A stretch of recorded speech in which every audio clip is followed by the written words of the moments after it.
lo ka YouTube channel in view se na bon cha na valiant chibai dunia hi Amy gadgets ako na giveaway bowling kiti chu dunia ina phone do hi tain kia dinga hai first time I use in a ball ji ka tip no mai de chi ja chu ina ki team ding kan kong tawin che jong le giveaway ho hi mi in a winner ho en aga kila azi ho ina hin kin customer ho ka ngai du in chi a chu ke ka sata ka kon do ding ban le mo chu ka ki mo pi ding ka pi ding hi in mi pi hon jong kui chang dem ti he nom du ta sa nomen jong le it is idea ha kia ding na first time hin to a giveaway ki ball vlog kan sim hi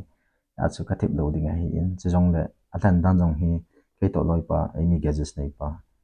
ka ki za to na da chu ka mo than jing hon hi in a ball da jong o la bal na te long ki thim na tin jong le phamok sa ta ka chu piam ta le so pi ra naw te an ai ngai lu thei ma ma jingen lam kalanga ko na jong mi ya ham khanin di chun I can say criteria ho chu si chu fulfill handball win a bon chawin handball so ke un chu jong le yam deserving ma jing ogin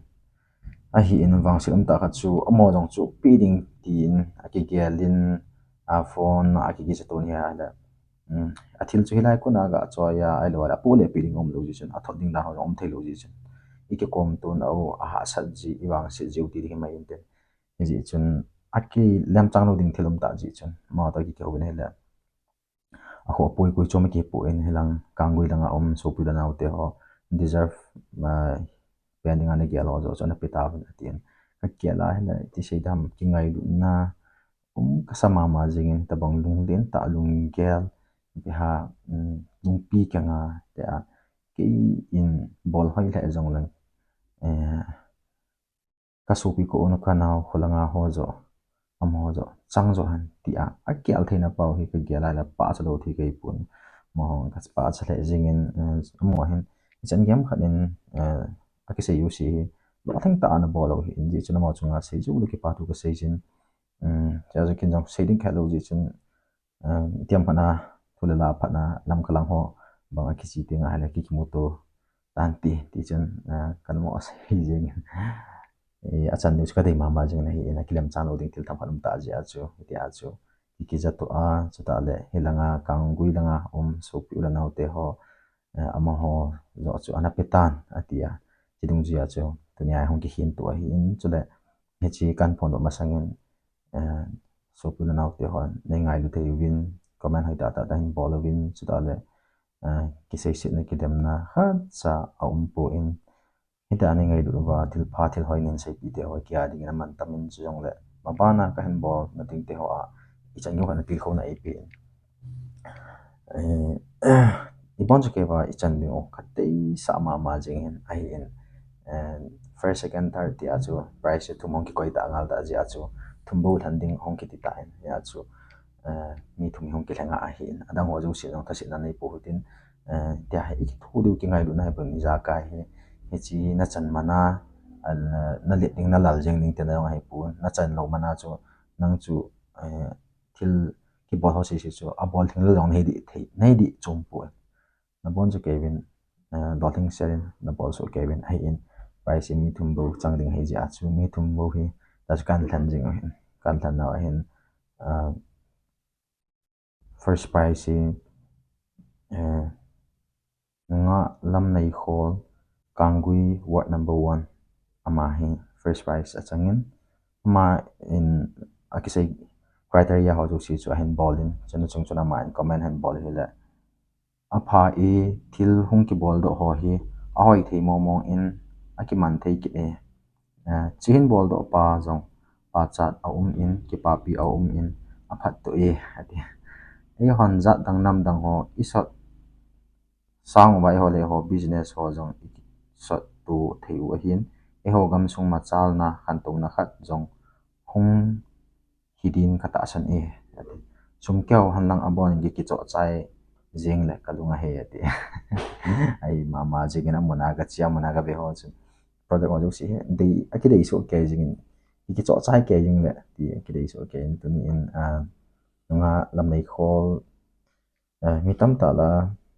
first prize nong chan the en jong ki pa kan ki pa pi mama jingin nang jong wang phat pi in lang abana jong nong ma ikhan tu khom wa imachal khom wa khala khat ki to so zom jing dingo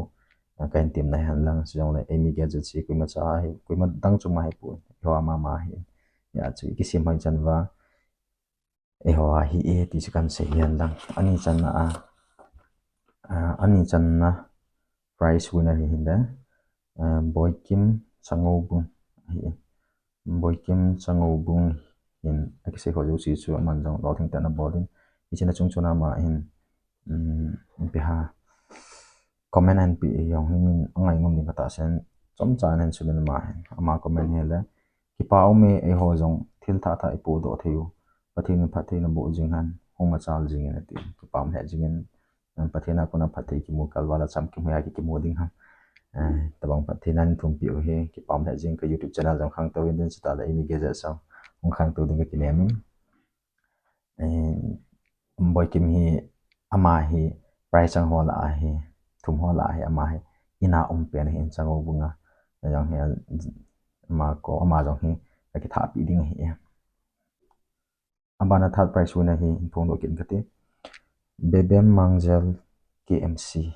gitin ma hi ki jato ne la ma hi tu pe na hi gwatia ma hi in gampa ma ma hi ahi in gampa ma hi ja hi ama price hi anau han solding anau to ne ki ko san dei tai ban le ma in ekse ju si fulfill and ball chin chung chuna sama comment hi anangai kin hote kukite gam sung uwa hi tabang khan tona na hin bol do thei ji un pa chat na le ki pa pina tu ka hin se e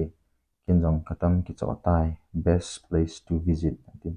bana especially his father is very generous a hi chila hi de man sei la comment la hi tia nal ka sa pen loi khat hin especially his father is very generous pa loi pa pa hi a pa mo ma no mo man customer chi ho jo si hai ten entertain bol the jin in jong chang yam phan hen pi ha no ma ki san very lively pan le ya mi ho jo si chu ta frank ta ho pi jeng cha la mi welcome da na the min mi ho pi da na the min anom chang khat se ki ma chun chang yam phan nom ka san a chi yu si customer han jo no ma sa te ding na na be bem jong hen aga to hi ta man jong nom ka sa na pa it's very generous very generous very kind ban le pi ha hom nom ti dam na ga neo ga to ji ki apa loi pa sang apa hai na lai chu hi in tin sei bang chu pu na te ho deserving mama mi tam ta nom beti ka hen ma cha ka hai pu in chu na bon chawa ka pi no ma hin a hin na bon chawa pi ding chu price thum se he ya chu mi thum se thana ngai ta in hele cha thum mo bo hi kan thana hi in ma ban ting jong le nei ngai dun au ti sanga ha zo le hoi zo nei ngai be ki wa ta ki ngai du no wa ta le emi gadget se hi in ta le ke ma youtube channel hi